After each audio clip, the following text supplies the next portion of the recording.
Oke, kita ingat kembali terkait ALU ya, supaya nanti ketika menjelaskan ke belakang-belakang juga tidak lupa. ALU, ALU itu ada dua bagian, ada namanya arithmetic unit, ya. Kemudian ada yang namanya logic unit, ya, arithmetic unit dan logic unit. Kalau ada yang masih ingat, arithmetic ini disusun dari yang namanya full adder. Ya. Full adder nanti bisa kita fungsikan sebagai penjumlah atau pengurang sekaligus. Ya. Kemudian logic unit ini kita fungsikan sebagai gerbang logika biasa sebenarnya ya. Jadi isinya hanya gerbang AND, gerbang OR, kemudian ada namanya gerbang XOR, ya. Nah, kemudian sebenarnya ada NOT gitu ya. Di sini sebenarnya di logic unit ini ada NOT. Gitu.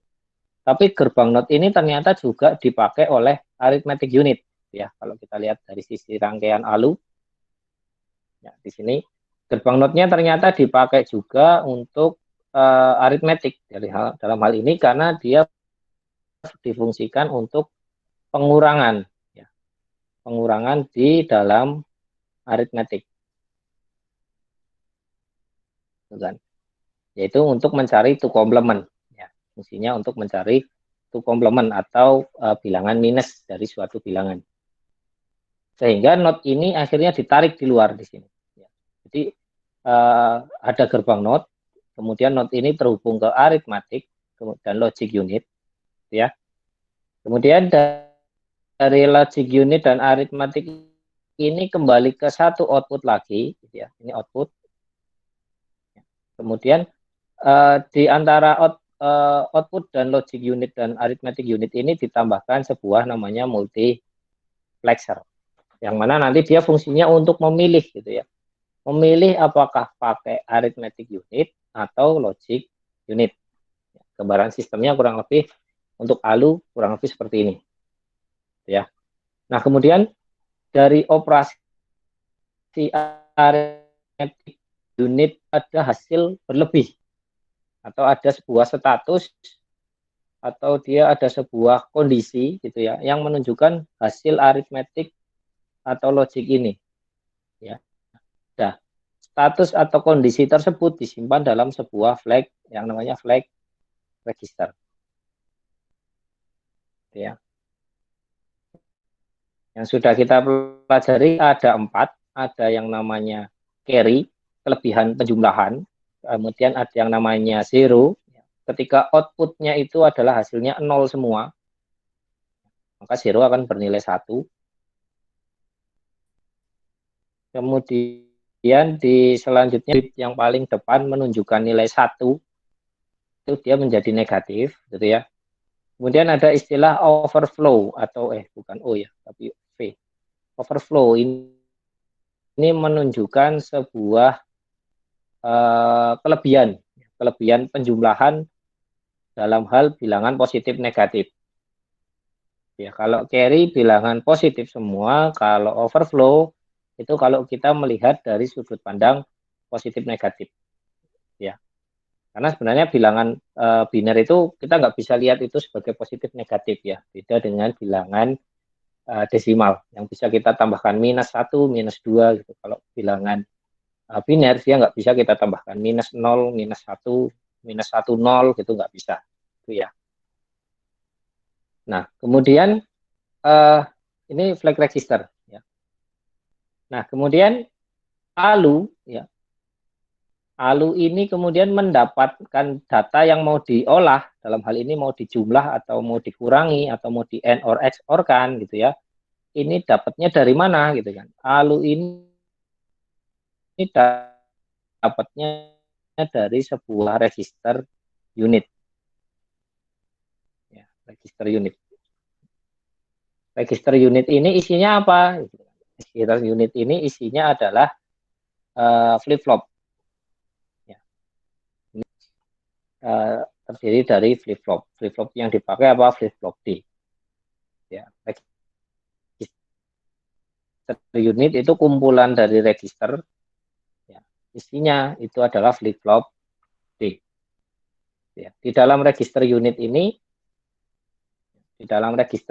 kalau kalian lihat di rangkaian ada yang namanya data in. Data in ini untuk menunjukkan bahwa ada data masuk ke register unit yang selanjutnya nanti akan diteruskan ke ALU, ya. Kemudian ada WE, Writing Enable, ini yang fungsinya nanti untuk memilih register mana yang akan dipakai untuk menulis data in ini.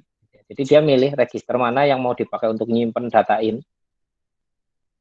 Dari fungsi menggunakan demultiplexer atau demux.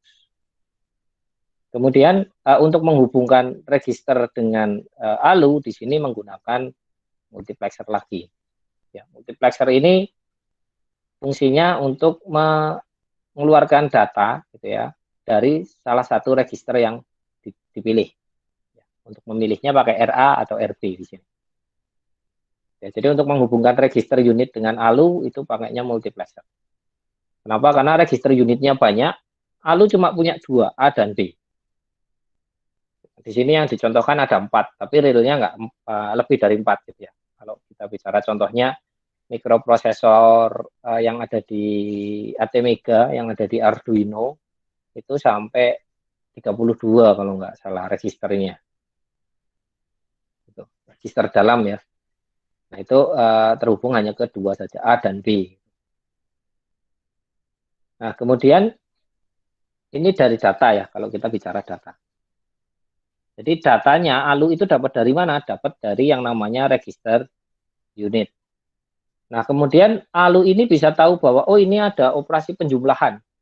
Oh ini untuk operasi pengurangan. Dia dapat dari mana gitu kan. Nah, untuk instruksinya dia dapat dari yang namanya instruction register.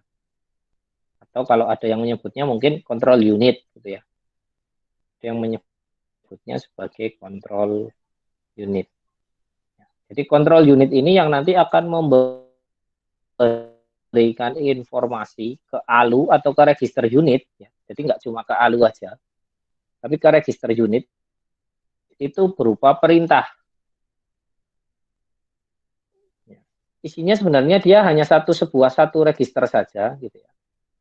Register, gitu. Yang kemudian sama si instruction register ini dipecah-pecah untuk membedakan. Oh ini bagian.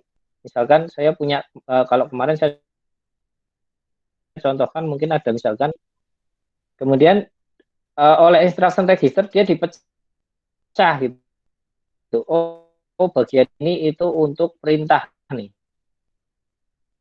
Ini misalkan perintah, ini datanya misalkan, ya misalkan.